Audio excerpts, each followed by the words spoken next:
Hello everyone, how are you all? I hope you all are fine. I'm your friend, your guider from the Struggle channel. Guys last class में हमने क्या है समश्रुति भिन्नार्थक शब्द वाला chapter start किया था। तो उसके अंदर क्या है पार्ट 1 हमने कर लिया था। उसके अंदर हमने 49 के अराउंड कर लिए थे। और कल की क्लास गाइज नेटवर्क इशू की वजह से कल आप लोगों की क्लास नहीं हो पाई, तो आज हम वो क्लास कर रहे। तो अब आपकी क्लास मिस नहीं होगी। कल ना नेटवर्क इशू था, पता नहीं क्या प्रॉब्लम आ रही थी, बिल्कुल भी नेटवर्क नहीं आ रहा था, तो इस वजह से क्या है आप लोगों की क्लास नहीं हो पाई। तो चलिए आज क्लास को शुरू करते हैं अपनी। तो इसमें क्या हमने लास्ट क्लास में हमने 49 तक कर लिए थे, तो उसी को आगे कंटिन्यू करेंगे। ठीक है, ये पार्ट नंबर 2 रहेगा। अगर किसी ने पार्ट नंबर 1 नहीं देखा तो प्लीज उसको जरूर देखना, क्योंकि ये मैंने ऐसे ही नहीं उठाए, जो डिफरेंट डिफरेंट एग्जाम्स के अंदर आए हुए हैं रिपीटेड है जो वही लिए है। ठीक है, और ये क्लास आपके लिए जरूर जरूर और जरूर हेल्पफुल होगी। ठीक है, जो भी अपकमिंग एग्जाम्स होंगे उनके लिए। तो चलिए भाई बिल्कुल टाइम वेस्ट न करते आज की क्लास को शुरू करते हैं। तो फर्स्ट है हमारा समश्रुति भिन्नार्थक शब्द तम, तमा और तमी। ये तीनों क्या है एक जैसे से दिख रहे होंगे, बट क्या है इसमें थोड़ा सा ही डिफरेंस, और इस डिफरेंस की वजह से ही क्या है इनके अर्थ बिल्कुल बदल जाते हैं। तो फर्स्ट है तम। तम होता है, तम मीन्स अंधकार, और तमा होता है रात्रि, और तमी बड़ी ई है इसमें, तमी होता है अंधेरी रात्रि। तो सिर्फ आ और ई का जरा सा ही डिफरेंस है, इसी से ही क्या है इनका अर्थ बिल्कुल चेंज हो गया। नेक्स्ट है हमारा तरणी, तरणी और तरुणी। डिफरेंस ध्यान रखना, एक तो तरणी, एक तरणी और एक तरुणी। तो तरणी होता है सूर्य, तरणी किसको बोलते हैं, सूर्य को। तो ये हम क्या है पर्यायवाची शब्द पढ़ेंगे, तब उसके अंदर भी हम पढ़ेंगे। नेक्स्ट है तरणी, इसमें क्या है दीर्घ ई है। तो तरणी जब दीर्घ ई आए तब तो होगा नाव, और तब लघु ई आए तब होगा हमारा सूर्य। नेक्स्ट है तरुणी, क्या है तरुणी, तरुणी बोलते हैं हम युवती को। नेक्स्ट आता है हमारा, एक होता है झूठा और एक होता है जूठा। क्या होता है एक झूठा और एक जूठा। हम क्या है बोलने में कई बार क्या है गलत बोलते हैं। हम जैसे बोलते हैं ना कि उसने तो झूठा छोड़ दे, वो झूठा नहीं होता, वो जूठा होता है। तो झूठा होता है जो झूठ बोलने वाला व्यक्ति होता है, और ये होता है जूठा। जूठा इट मीन्स खाकर छोड़ा हुआ, उसको बोलते हैं हम जूठा। नेक्स्ट होता है एक तड़ाक और एक तड़ाक। क्या है, एक तड़ाक होता है और एक तड़ाक होता है। तड़ाक मीन्स तालाब और तड़ाक मीन्स शीघ्र। ऐसे बोल देना उसने खींच के तड़ाक से मारा, तो तड़ाक होता है शीघ्र और तड़ाक होता है तालाब। नेक्स्ट आता है हमारा तरी, तरी और तर। एक में लघु ई है, एक में दीर्घ ई है और एक है तर। तो जो लघु ई है तरी, इसका मतलब होता है नाव। क्या होता है नाव।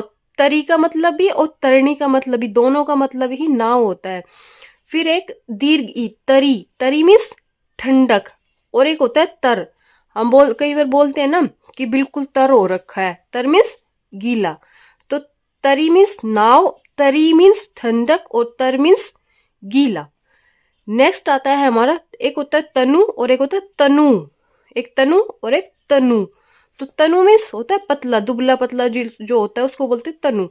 और एक होता है तनु, तनु मीन्स पुत्र। नेक्स्ट आता है हमारा, एक होता है द्वीप और एक होता है द्वीप, यानी एक में लघु ई है और एक में दीर्घ ई है। जो दीर्घ ई वाला द्वीप होता है ये तो बोलते हैं टापू को। किसको बोलते हैं, टापू। और ये वाला जो द्वीप होता है जिसमें क्या है लघु ई होती है, इसमें द्वीप का मतलब होता है हाथी। तो जहां पे दीर्घ ई आए उसका मतलब तो होता है टापू, और जहां पे लघु ई आए उसका मतलब होता है हाथी। तो जैसे हाथी में बड़ी ई आ रही, तो इसका जो द्वीप बनेगा वो क्या है लघु ई वाला बनेगा, तो इसे ध्यान रख लेना। ठीक है, नेक्स्ट आता है, एक तो दह होता है और एक देह होता है। तो दह होता है गंभीर और देह होता है शरीर। नेक्स्ट आता है हमारा, एक तो नियत, एक नियति और एक नियत। एक नियत में क्या है लघु ई है और एक में दीर्घ ई है, और एक ये नियति, इसका तो सबको पता होगा, नियति होता है भाग्य। तो ये जो लघु ई वाला नियत होता है इसका होता है निश्चित। क्या होता है निश्चित, सर्टेन, जिसको इंग्लिश में पढ़ते हैं। और जो ये दीर्घ ई वाला नियत होता है ये बताता है आदत को। क्या बताता है, नियत आदत को। नेक्स्ट आता है, एक तो होता है निहत और एक होता है निहित। क्या होता है, निहत और निहित। तो निहित होता है मारा हुआ और निहित होता है रखा हुआ। जैसे हम बोलते हैं इसके निहित यानी उसके अंदर कुछ रखा हुआ है, उसके अंदर ही कुछ है। फिर एक होता है नक्र, ये बहुत इंपॉर्टेंट है। नक्र और नर्क, क्या होता है नक्र और नर्क। तो ये जो ये रे है, ये जो सिरोरेखा के ऊपर रे लगा हुआ है, तो ये आधा या पूरा है? और ये वाला जो रे है ये बताओ। तो देखो जो सिरोरेखा के ऊपर रे है ये तो हमारा क्या है आधा है, और जो ये वाला रे है ना पदेन रे, ये हमारा पूरा रे है। ठीक है, तो ये नक्र होता है नाक और नर्क होता है नरक, जो बोलते हैं ना स्वर्ग नरक, तो ये वही वाला नरक है। देखा है किसी ने? फिर नेक्स्ट होता है नद और नाद। क्या होता है नद और नाद? नद होता है नदी, जो बड़ी बड़ी नदियां होती है ना उसको बोलते हैं नद। और नाद होता है आवरण, ध्वनि, बहुत तेज जब आवाज आती है ना तो उसको बोलते हैं नाद। नेक्स्ट होता है निश्चल और निश्चल। निश्चल और निश्चल, तो निश्चल, निश्चल का मतलब होता है बिना छल के, यानी बिना छल के। और निश्चल मीन्स जो चल न सके। क्या है दोनों ही यहाँ पे निस जो है ये क्या है नेगेटिविटी को शो कर रहा है। छल मीन्स जो क्या है बिना छल के हो। ठीक है, निश्चल मीन्स जो चल न सके। ठीक है, नेक्स्ट होता है एक पावस, एक होता है पायस और एक होता है पायसा। पावस, पायस और पायसा। तो पावस का होता है वर्षा, पायस का होता है खीर और पायसा का होता है पड़ोस। देखो पावस का क्या होता है वर्षा, पायस का होता है खीर और पायसा का होता है पड़ोस। नेक्स्ट आता है हमारा परीक्षा और परीक्षा। एक में हमारा दीर्घी है और दूसरे में क्या है लघु ई है। तो परीक्षा ये जो बड़ी बड़ी वाला होता है इसका होता है परख या फिर जांच करना। जो हम एग्जाम्स वगैरह देते वो एक तरह की हमारी जांच होती है कि हमने अब तक क्या पढ़ा है। ये वाला परीक्षा इसका मतलब होता है कीचड़। क्या होता है कीचड़। नेक्स्ट आता है परुष और पुरुष। ये वाला भी बहुत इंपॉर्टेंट है, बहुत बार एग्जाम्स के अंदर पूछा जाता है। एक होता है परुष और एक होता है पुरुष। तो पुरुष होता है आदमी और जो परुष होता है वो कठोर, कठोर। एक होता है परीक्षित और एक होता है परीक्षित। क्या है परीक्षित और परीक्षित। तो परीक्षित का होता है नष्ट भ्रष्ट और जो परीक्षित शब्द होता है इसका होता है जांचा हुआ। ठीक है, नेक्स्ट होता है हमारा एक तो पिक और एक होता है पीक। पिक और पीक। पिक को बोलते हैं हम कोयल को और जो पीक होती है वो बोलते हैं थूक। जो हमारे जो बोलते हैं ना स्पीट, इंग्लिश में स्पीट बोलते, तो वही होता है हमारा थूक। नेक्स्ट आता है हमारा पर्यंक और पर्यंत। क्या होता है पर्यंक और पर्यंत। तो पर्यंक होता है पलंग और पर्यंत होता है भर या फिर तक। जैसे बोलते हैं ना जीवन पर्यंत, इट मीन्स जीवन भर या फिर जीवन पूरे जीवन तक। तो पर्यंत का होता है भर या फिर तक। नेक्स्ट आता है हमारा परिच्छद या फिर परिच्छेद। क्या है एक होता है परिच्छद और एक होता है परिच्छेद। तो परिच्छेद तो आप लोगों ने सभी ने सुना होगा। परिच्छेद होता है विभाग, ठीक है, डिपार्टमेंट जिसको बोलते हैं। और जो परिच्छद होता है ये क्या है वस्त्र। परिच्छद किसको बोलते हैं वस्त्र को, और जो परिच्छेद बोलते हैं वो किसको बोलते हैं विभाग को। नेक्स्ट आता है हमारा परिजन, परजन और परजन्य। परिजन, परजन और परजन्य। तो परिजन का मतलब होता है परिवार के लोग, ठीक है, जो हमारे जन्मिस लोग, और परिमिस जो हमारे चार और आसपास जो भी रहते हैं, यानी ज्यादातर हमारे परिवार के लोग ही रहते हैं आसपास में। तो परिजन मीन्स परिवार के लोग और परजन होते हैं शत्रु। परजन मीन्स शत्रु को बोलते हैं, जो हमारा क्या होता है विरोधी जिसको बोलते हैं। एक होता है फिर परजन्य। परजन्य किसको बोलते हैं बादल को। किसको बोलते हैं परजन्य बादल को। नेक्स्ट होता है एक तो पर्ण होता है, एक पर्ण होता है। क्या है एक तो पर्ण और एक पर्ण। पर्ण बोलते हैं मूल्य को, कीमत, जिस कीमत। और पर्ण होता है पत्ता। पर्ण किसको बोलते हैं पत्ता को, और पर्ण बोलते हैं मूल्य को। नेक्स्ट आता है हमारा परिणय और प्रणय। क्या है परिणय और प्रणय। परिणय बोलते हैं विवाह को और प्रणय बोलते हैं हम प्रेम को। नेक्स्ट आता है हमारा एक होता है बलि और एक होता है बलि। बलि और बलि। बलि होते भेंट, किसी को जब भेंट स्वरूप कुछ दिया जाता है तो उसको बोलते हैं बलि। ये वाला बलि, बलि होते हैं बलशाली। क्या है बलशाली, जिसके पास बहुत बल है। नेक्स्ट आता है हमारा वारिस और वारिश। क्या है? वारिस और वारिश।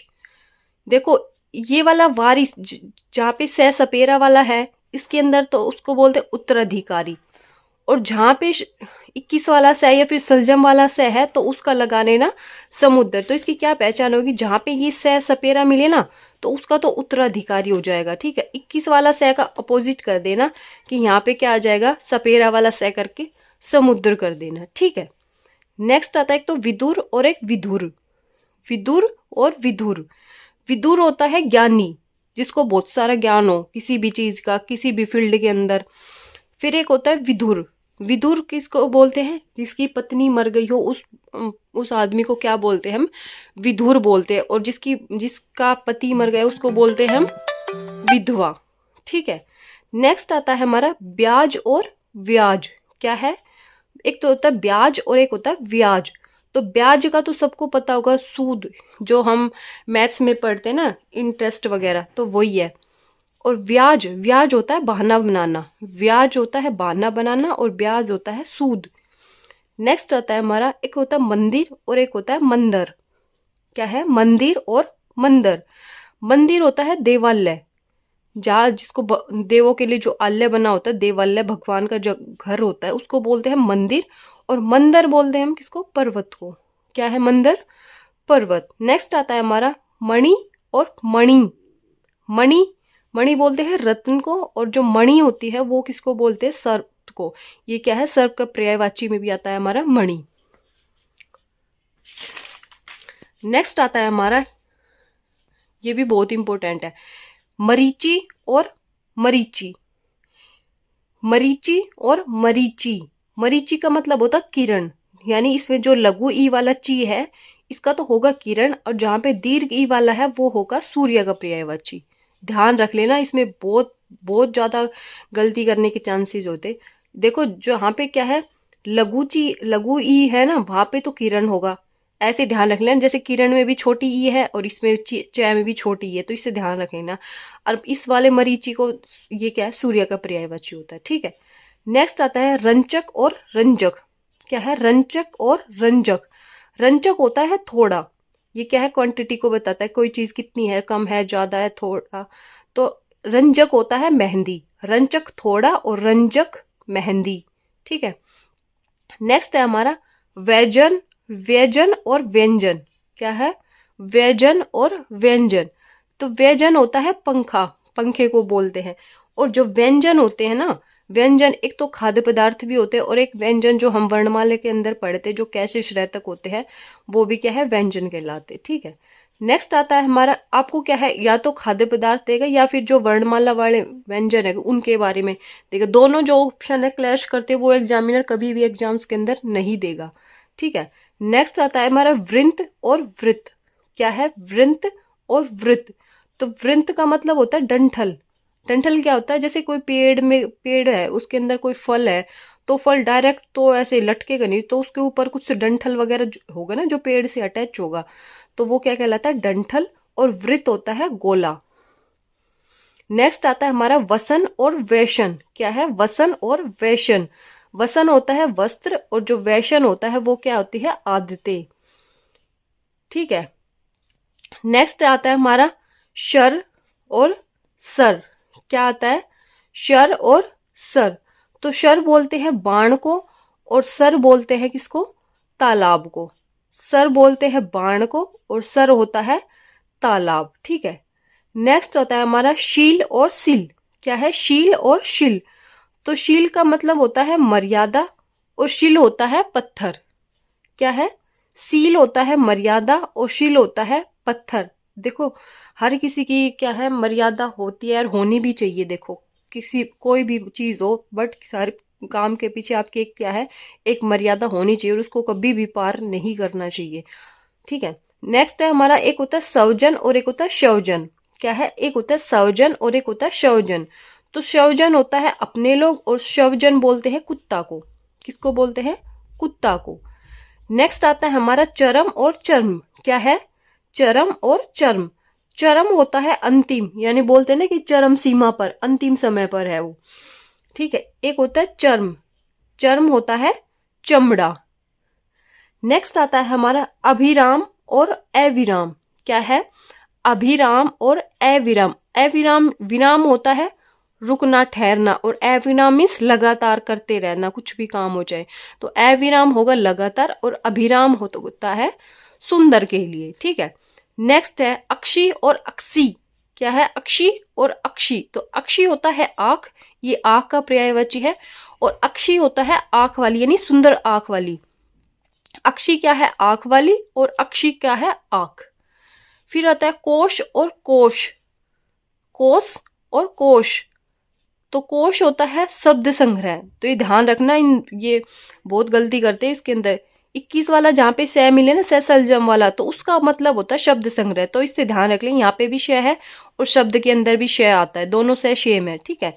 और इस कोश का मतलब होता है खजाना। ठीक है। नेक्स्ट आता है विपिन और विपन। क्या है? विपिन और विपन। तो विपिन का मतलब होता है जंगल, और विपन का मतलब होता है गरीब। नेक्स्ट आता है हमारा चंट और चंड। क्या है? चंट और चंड। तो चंट बोलते हैं चतुर को, चालाक को, और चंड बोलते हैं क्रोधी, जिसके अंदर बहुत सारा क्रोध है। जैसे बोलते हैं ना उसको, तो मिनट मिनट में गुस्सा आ जाता है, बहुत क्रोध है, तो उसको चंड बोलते हैं, क्रोधी को। नेक्स्ट होता है हमारा बदन और वदन। बदन का सबको पता है शरीर होता है, वदन ये वाला इंपॉर्टेंट है। तो वदन का मतलब होता है मुंह। नेक्स्ट आता है हमारा अभय और उभय। अभय और उभय। अभय का मतलब होता है निडर, जिसको डर ही ना लगे किसी भी चीज से। उभय मीन्स दोनों। जैसे आप लोगों ने पता भी होगा, जैसे उभय मीन्स जो दोनों, जैसे एक तो क्या है, मान लो एक लेफ्ट हैंड से लिखता है, एक राइट से। एक बंदा ऐसा है जो दोनों हाथों से लिखता है इक्वली, दोनों हाथों का इक्वली यूज करता है, तो उसको इंग्लिश में हम बोलते हैं ना एम्बीडेक्स्ट्रस। तो वही है उभय। इट मीन्स जो दोनों यूज करता हो। नेक्स्ट आता है हमारा इंदिरा और इंदिरा। क्या है? इंदिरा और इंदिरा। तो इंदिरा किसको बोलते हैं? लक्ष्मी जी को बोलते हैं। और इंदिरा किसको बोलते हैं? जो इंद्र की पत्नी होती है उसको बोलते हैं इंदिरा। नेक्स्ट होता है हमारा अमित और अमित। क्या है? अमित और अमित। अमित बोलते हैं बहुत, और अमित बोलते हैं शत्रु को। यानी जहां पे लघु ई होगा वो तो होगा बहुत, और जहां पे दीर्घ ई होगा वो क्या बताएगा? शत्रु को। ठीक है। नेक्स्ट आता है हमारा अग और अग। क्या है? अग और अग। अग का मतलब होता है पाप, और जो अग होता है वो किसका पर्यायवाची होता है? सूर्य का पर्यायवाची होता है। तो गाइज आज हमने क्या है, समश्रुति भिन्नार्थक 98 के अराउंड कर ली है, 2 पार्ट के अंदर, पार्ट 1 एंड पार्ट 2 के अंदर। ठीक है। कल एक नेक्स्ट टॉपिक स्टार्ट करेंगे अच्छा सा। ठीक है। आज के लिए इतना ही, और वीडियो को कंप्लीट देखना। अगर अच्छी लगी तो लाइक शेयर एंड सब्सक्राइब करना, अपने फ्रेंड सर्कल में भी शेयर करना भाई। ठीक है। आज के लिए इतना ही, कल मिलते एक नेक्स्ट वीडियो के साथ। Bye bye, take care.